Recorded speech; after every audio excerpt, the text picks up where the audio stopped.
Good morning all of you. Welcome to e learning class of chemistry. आज हम chapter 1 का next topic जिसका नाम है ठोसों के विद्युतीय गुणधर्म, उसके बारे में पढ़ेंगे। देखिए, आपको पता है कि जितने भी ठोस होते हैं हमने उनके बारे में जो पूरा डिस्क्रिप्शन है वो ऊपर पढ़ लिया है। अब जो हमारा नेक्स्ट टॉपिक है इसमें हम इनके विद्युतीय गुणधर्मों के बारे में पढ़ेंगे।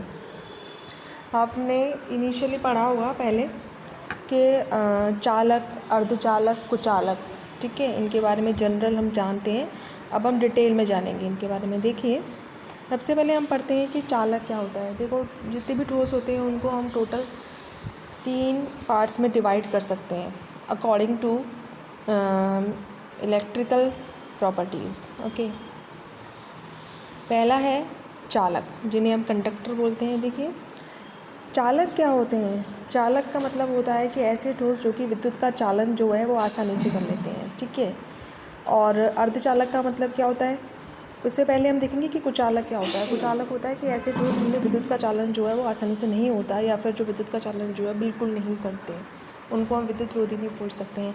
अब एक आता है अर्धचालक। अर्धचालक क्या होते हैं? इनमें जो वैद्युत चालकता होती है वो चालक और कुचालक के मध्य की होती है, ठीक है।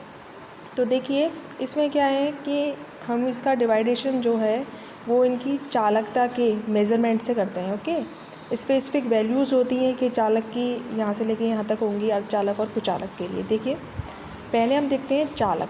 इनकी चालकता का परिमाण जो होता है 10⁴ to 10⁻7 ohm inverse metre inverse होता है। ये यूनिट होती है चालकता की, ओम इनवर्स मीटर इनवर्स होता है। इसमें विद्युत का चालन आसानी से हो जाता है। चालक है तो विद्युत का चालन तो आसानी से ही होगा। चालक जो है वो 2 प्रकार के होते हैं।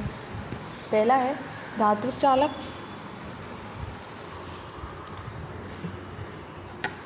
धात्विक चालक। अब जो चालक होते हैं उसके अगेन 2 टाइप्स हैं। पहला है धात्विक चालक, सेकंड है वैद्युत अपघटनी चालक। ये हमने 11th में पढ़ लिया है। देखिए, धात्विक चालक क्या होते हैं? इनमें सारी धातुएं आती हैं। और वैद्युत अपघटनी चालक में क्या होते हैं? जितने भी वैद्युत अपघटनी पदार्थ होते हैं हमारे वो आते हैं, ठीक है। धात्विक चालक क्या होते हैं? इनमें विद्युत का चालन इलेक्ट्रॉन्स के द्वारा होता है। वैद्युत अपघटनी चालक में विद्युत का चालन जो है वो आयन्स के द्वारा होता है। सेकंड है धात्विक चालक ठोस अवस्था और गलित अवस्था, यानी अगर उन्हें हम गला दें ना तो दोनों अवस्थाओं में विद्युत का चालन करते हैं। जबकि वैद्युत अपघटनी चालक जो होते हैं वो ठोस अवस्था में विद्युत का चालन नहीं करते हैं। इनको या तो हमें गलाना होगा या फिर इनका सॉल्यूशन बनाना होगा, क्योंकि क्या होता है कि चालकता के लिए मूवमेंट ज़रूरी होता है, ठीक है। तो धात्विक चालक में तो इलेक्ट्रॉन फ्री होते हैं, तो या तो वो ठोस हो या गले हुए हों, उन हर कंडीशन में उनमें मूवमेंट होता है। लेकिन क्या होता है कि वैद्युत अपघटनी चालक में क्या होते हैं, जो आयन्स जो होते हैं वो मूवमेंट करने के लिए फ्री नहीं होते हैं। इसलिए क्या है, या तो हमें उन्हें गलाना पड़ता है या फिर उनका सॉल्यूशन बनाना पड़ता है, और उसके बाद ही वो मूवमेंट कर सकते हैं। नेक्स्ट है धात्विक चालक में, इसमें विद्युत प्रवाह से रासायनिक परिवर्तन नहीं होता।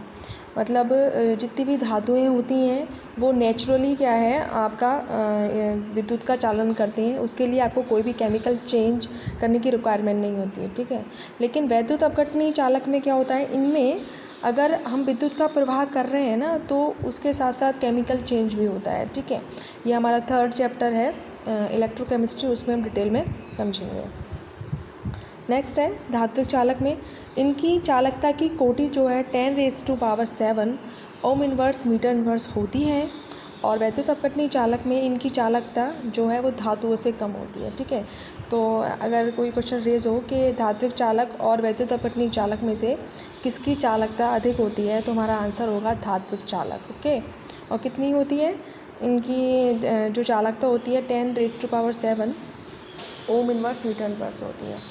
अगेन एग्जाम्पल हैं कॉपर और सिल्वर धात्विक चालक के, और वैद्युत अपघटनी चालक के एग्जाम्पल हैं हमारे सोडियम क्लोराइड या नमक, ठीक है। एक क्वेश्चन आता है कि ऐसा कौन सा तत्व है जो कि सबसे अच्छा चालक होता है, तो ये हमने क्लास 8 में पढ़ा था। इसका आंसर क्या है? सिल्वर, चांदी जो है वो सबसे अच्छा चालक होता है। जितने भी हमारे एलिमेंट हैं ना टोटल पीरियोडिक टेबल में, उनमें। नेक्स्ट है कुचालक। कुचालक की चालकता की कोटि जो है 10⁻⁻22 10⁻⁻10 ओम इनवर्स मीटर इनवर्स होती हैं, इनमें विद्युत का प्रवाह नहीं होता है। इसके एग्जाम्पल क्या है? रबर, सल्फ़र, फास्फोरस, यानी अधातु और सल्फ़र और फास्फोरस। नेक्स्ट है अर्धचालक। अर्धचालक क्या होते हैं? इनकी चालकता की कोटि जो है वो चालक और कुचालकों के बीच में होती है, ठीक है, और इसकी वैल्यू होती है 10⁻⁻6 to 10⁻4 ohm inverse metre inverse. और इनकी चालकता जो है वो चालक और कुचालकों के मध्य में होगी। इनके एग्जाम्पल क्या हैं? इसके एग्जाम्पल हैं सिलिकॉन और जर्मेनियम। नेक्स्ट हमारा टॉपिक है चालकता पर ताप का प्रभाव। देखते हैं हम कि चालक, अर्धचालक और कुचालकों की चालकता पर ताप का क्या प्रभाव पड़ता है। तो देखिए, चालक होते हैं, इनमें क्या है? चालक दो प्रकार के थे, एक तो धात्विक चालक, एक वैद्युत अपघटनीय चालक। देखिए, जो धात्विक चालक होते हैं उनकी चालकता ताप बढ़ाने के साथ साथ घटती है। इसका रीज़न ये होता है कि जो इलेक्ट्रॉन हो हैं, अगर हम टेम्परेचर रेज़ कर दें तो क्या होता है? वो आपस में ही टकराने लग जाते हैं, जिससे रिज़ल्ट क्या होता है कि चालकता जो है वो कम हो जाती है। जबकि वैद्युत अपघटनीय चालकों की चालकता जो है ताप बढ़ाने के साथ साथ बढ़ जाती है। इसका रीज़न क्या होता है? मैंने बताया था कि इनमें आयंस तो होते हैं, पर वो आयंस जो होते हैं वो मूवमेंट के लिए फ्री नहीं होते हैं जनरली, ठीक है, इनिशियली। अगर हम टेम्परेचर को रेज़ कर देंगे तो क्या होगा कि हमारे आयंस जो हैं उनका मूवमेंट जो है बढ़ जाएगा, और जिससे चालकता भी हमारी बढ़ जाती है। अर्धचालकों की चालकता जो है वो ताप के साथ साथ बढ़ेगी, और कुचालकों की चालकता पर ताप का कोई भी प्रभाव नहीं पड़ता है। देखिए, हमारा नेक्स्ट टॉपिक है ठोसों में वैद्युत चालकता की क्रियाविधि, ठीक है। तो ठोसों में वैद्युत चालकता को हम बैंड सिद्धांत के आधार पर समझ सकते हैं, और बैंड सिद्धांत जो है अणुकक्षक सिद्धांत पर आधारित है। किस पे बेस्ड होता है? अणुकक्षक सिद्धांत पे, जो कि हमने 11th में पढ़ा है। देखिए, अब ये सिद्धांत जो होते हैं वो एक्चुअल में क्या होते नहीं है, ये एक हाइपोथेसिस होती है, परिकल्पनाएं होती हैं, ओके। हम ऐसा मानते हैं कि ऐसा हुआ होगा, और उसके द्वारा क्या है कि हमें जितने भी हमारे सारे आंसर, जितने भी क्वेश्चंस होते हैं उनकी हमें आंसर मिल जाते हैं, ठीक है। तो देखिए, अब जो ठोसों में वैद्युत चालकता है उसको समझाने के लिए एक सिद्धांत दिया था, उसका सिद्धांत का नाम क्या है? बैंड सिद्धांत, ठीक है।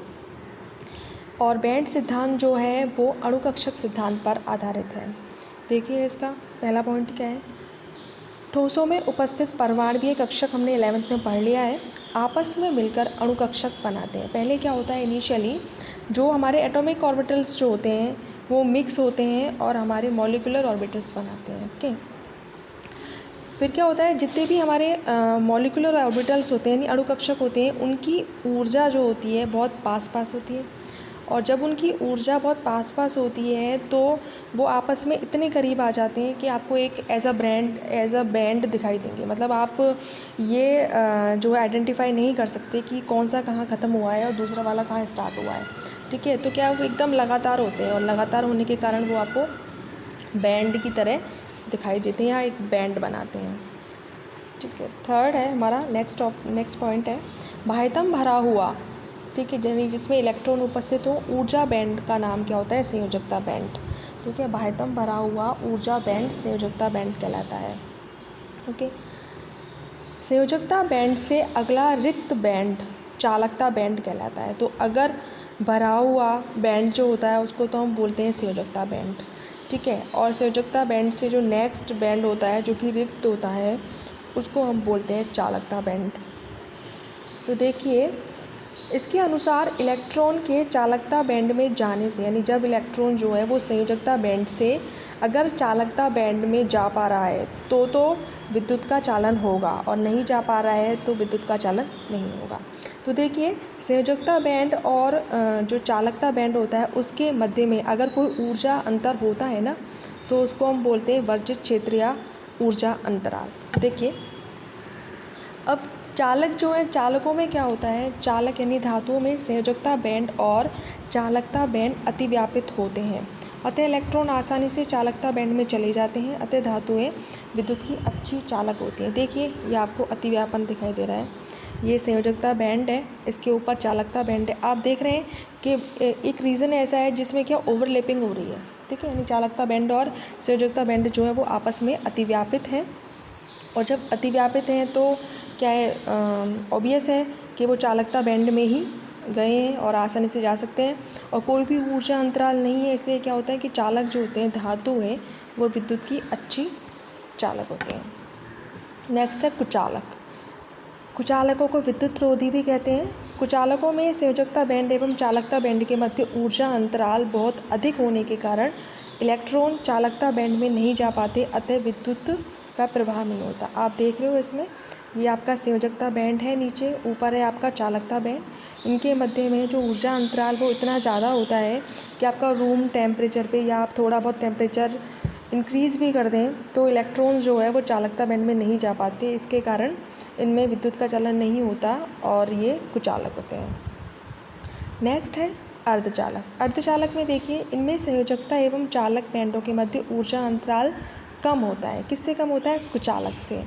अतः अगर टेम्परेचर परम शून्य ताप है, यानी बहुत कम टेम्परेचर है, तो इलेक्ट्रॉन चालकता बैंड में नहीं जा पाते हैं, अतः ये कुचालकों की तरह ही व्यवहार करते हैं। लेकिन जैसे अगर हमने बढ़ा दिया ना, तो टेम्परेचर बढ़ने से क्या होता है कि इलेक्ट्रॉन की एनर्जी जो है इंक्रीज़ होती है, और कुछ इलेक्ट्रॉन जो है वो संयोजकता बैंड से चालकता बैंड में चले जाते हैं, और जैसे ही इलेक्ट्रॉन चालकता बैंड में जाते हैं, आपको कंडक्टिविटी यानी आपका जो पदार्थ है वो ऐसा वो चालकता दिखाएगा। ठीक है, यानी जो अर्धचालक होते हैं उनमें अगर टेम्परेचर जो है वो परम शून्य ताप है या कम है तो इनकी चालकता बहुत कम होती है, नहीं होती है, और जैसे ही आप टेम्परेचर बढ़ाते जाते हैं इनकी चालकता बढ़ती जाती है।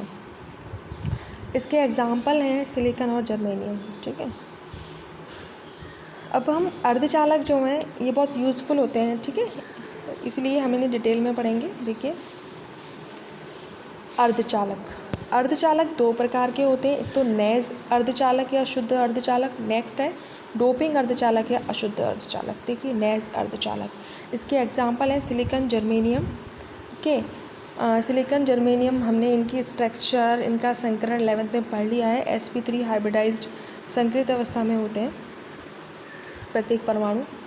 अतः प्रत्येक परमाणु में 4 प्रबल सहसंयोजक बंध बनाता है एक दूसरे के साथ।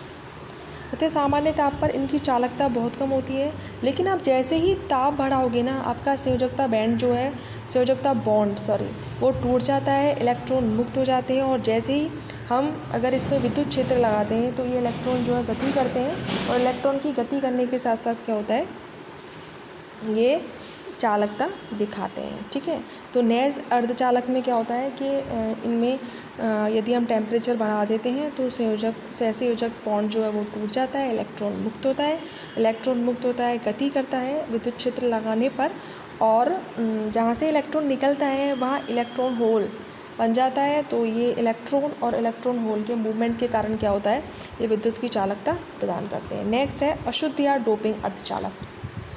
अशुद्ध अर्धचालक में क्या होता है, हम डोपिंग जो पहले पढ़ा है वही है सेम। देखिए, नैज अर्धचालकों की चालकता बहुत कम होती है, तो हमारे लिए यूज़लेस होती है, अतः उपयोगी नहीं होती। इनकी चालकता को अशुद्धियाँ मिलाकर हम बढ़ा सकते हैं। ठीक है, और अशुद्धि के आधार पर 2 प्रकार के अर्धचालक होते हैं। पहला है एन प्रकार के अर्धचालक, नेक्स्ट है पी प्रकार के अर्धचालक। जो हमने लास्ट क्लास में पढ़ा था सेम वही है। एन प्रकार के अर्धचालक में क्या होता है, इलेक्ट्रॉन धनी होता है, और इलेक्ट्रॉन धनी कैसे होगा, अगर हम वर्ग 14 के तत्व जैसे सिलिकॉन, जर्मेनियम में वर्ग 15 की अशुद्धि मिला दें, जैसे कि फास्फोरस, आर्सेनिक, तो क्या होगा कि इसका रिजल्ट क्या होगा कि 4 तो बॉन्ड बन जाएंगे, है ना, कोवलेंट बॉन्ड, और 1 इलेक्ट्रॉन जो कि वर्ग 15 के तत्व का होगा वो फ्री होगा, यानी 1 इलेक्ट्रॉन ज़्यादा होगा, यानी इनमें आपकी चालकता जो है वो फ्री इलेक्ट्रॉन के कारण होगी, इसलिए इन्हें हम एन प्रकार के अर्धचालक कहते हैं। ओके, ठीक है। देखिए, सिलिकॉन, जर्मेनियम में कुछ मात्रा में वर्ग 15 के तत्व मिलाने पर कुछ चालक स्थानों पर वर्ग 14 के तत्वों के स्थान पे वर्ग 15 के तत्व आ जाते हैं, जिससे वर्ग 15 के तत्वों में से 5 में से 4 इलेक्ट्रॉन तो बॉन्ड बना लेंगे, 1 इलेक्ट्रॉन फ्री होगा, और जो फ्री इलेक्ट्रॉन होगा वो ही चालकता देगा। ठीक है। पी प्रकार के अर्धचालक इसके जस्ट ऑपोजिट है। इसमें क्या होता है, इलेक्ट्रॉन न्यून होते हैं। इसमें वर्ग 14 के तत्वों में हम क्या करेंगे, वर्ग 13 के तत्व मिलाएंगे, तो क्या होगा, किन्हीं चालक स्थानों पर वर्ग 14 के तत्व के स्थान पे वर्ग 13 का तत्व आ जाएगा। तो वर्ग 13 में संयोजी इलेक्ट्रॉन 3 है, तो 3 तो वर्ग 14 के इलेक्ट्रॉन के साथ कोवलेंट बॉन्ड बना लेंगे, और एक स्थान ऐसा होगा जहाँ पे वर्ग 13 के तत्वों में इलेक्ट्रॉन नहीं होगा, ऐसे हम इलेक्ट्रॉन होल बोलेंगे। ठीक है, आप देख पा रहे हो, देखो ये रहा इलेक्ट्रॉन होल। जैसे सिलिकॉन है, ओके, ये वर्ग 14 का है। बोरोन जो है हमारा वर्ग 13 का है। तो आप देख रहे हो कि बोरोन के पास 3 इलेक्ट्रॉन है, तो इसने 3 तो कोवलेंट बॉन्ड बना लिए, और 1 इलेक्ट्रॉन सिलिकॉन तो दे रहा है, लेकिन बोरोन के पास इलेक्ट्रॉन देने के लिए है ही नहीं। तो यहाँ पे जो रिक्त स्थान होगा उसे हम इलेक्ट्रॉन होल बोलेंगे। अब क्या होगा, जहाँ भी इलेक्ट्रॉन होल होता है ना, वहाँ जो इलेक्ट्रॉन दूसरे इलेक्ट्रॉन जो है वो वहाँ आते हैं। और आपको पता है कि अगर इलेक्ट्रॉन मूव करता है, चाहे उसकी कंडीशन कोई भी होती है, तो क्या होता है कि हमें चालकता प्राप्त होती है। ठीक है, तो पी प्रकार के अर्धचालकों में चालकता का कारण होता है वो इलेक्ट्रॉन छिद्र होता है, और उस इलेक्ट्रॉन छिद्र में इलेक्ट्रॉन जो है वो आते हैं। अब हम नेक्स्ट एन प्रकार के अर्धचालक देखते हैं। देखिए इसमें क्या होता है, इलेक्ट्रॉन अधिक होते हैं। ये तो सिलिकॉन जो है वर्ग 14 का है।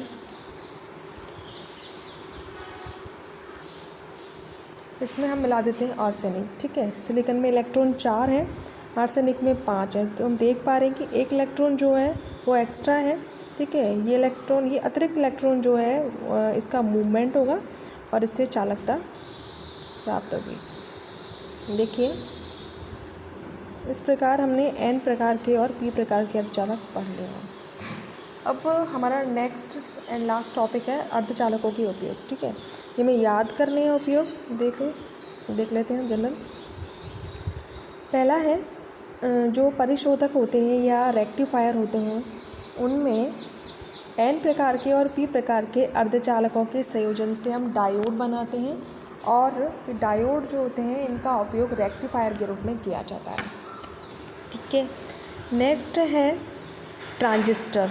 देखो ट्रांजिस्टर कैसे बनते हैं, एक प्रकार का कोई भी अर्धचालक ले लेंगे, ठीक है, उसे तो हम बीच में लगाते हैं और उसके ऊपर और नीचे हम दूसरे प्रकार के अर्धचालक को लगाते हैं, जिससे क्या बनता है, हमारा ट्रांजिस्टर बनता है। ठीक है, यानी एज ए सैंडविच इसे हम बनाते हैं और हमें ट्रांजिस्टर मिलते हैं। जैसे कि NPN बना लें या PNP बना लें ट्रांजिस्टर। और ये ट्रांजिस्टरों का उपयोग ऑडियो और रेडियो सिग्नल जो होते हैं उनकी पहचान और प्रवर्धन में किया जाता है। अगला है सौर सेल जो होते हैं उच्च दक्षता के फोटो डायोड ही होते हैं। इनका उपयोग हम सौर ऊर्जा जो है उसको विद्युत ऊर्जा में बदलने में करते हैं। अगला है वर्ग 13 में अगर हम वर्ग 15 के यौगिक मिला दें, जैसे गैलियम और आर्सेनिक को मिला दें, तो इस प्रकार बने ये भी एज आ अर्धचालक ही कार्य करते हैं। ठीक है, और इनका कार्य क्या होता है, संकेतों के त्वरित पहचान में इनका यूज़ होता है। अगला है वर्ग 12 में वर्ग 12 के किसी तत्व में अगर हम वर्ग 16 का कोई तत्व मिला दें, जैसे कि zinc sulphide, cadmium sulphide, cadmium में हम सेलेनियम मिला दें या मरकरी में हम थैलियम मिला दें, तो ये जो हमारे यौगिक हैं या सॉलिड्स हैं, ये भी एज अ सेमीकंडक्टर ही उपयोग होता है इनका। नेक्स्ट है रेनियम ऑक्साइड की चालकता जो है वो कॉपर धातु के समान होती है। हमारे घरों में जितने भी वायर्स होते हैं वो जो है कॉपर के होते हैं। ठीक है, तो हम क्या है, कॉपर की जगह रेनियम ऑक्साइड का भी यूज़ कर सकते हैं। अगला है zinc oxide, zinc sulphide, cadmium sulphide और आयरन ऑक्साइड। ये जितने भी धात्विक ऑक्साइड होते हैं ये दृश्य एवं परावैंगनी प्रकाश के प्रति अत्यधिक संवेदनशील होते हैं, अतः इनका उपयोग हम प्रकाश रसायन में करते हैं। फोटोकेमिस्ट्री हम जो BSc में पढ़ेंगे, ठीक है, हमारे 11th-12th में तो है नहीं, तो इसमें zinc oxide, zinc sulphide, cadmium sulphide और आयरन ऑक्साइड जो हैं ये क्या होते हैं, ये प्रकाश के प्रति क्या है, संवेदनशील होते हैं, अतः इन कंपाउंड्स का यूज़ हम फोटोकेमिस्ट्री में करते हैं। ठीक है, तो आज हमने ठोस जो है उनकी चालकता के बारे में पढ़ा है। तो आप पहले इसे समझिए, समझने के बाद आप लर्न कीजिए, और लर्न करने के बाद अगर आपको समझने में कोई प्रॉब्लम आ रही हो या कोई दिक्कत हो तो आप जो होमवर्क वाला ग्रुप है उस पर अपने डाउट्स डाल सकते हैं। ठीक है, ओके, थैंक यू।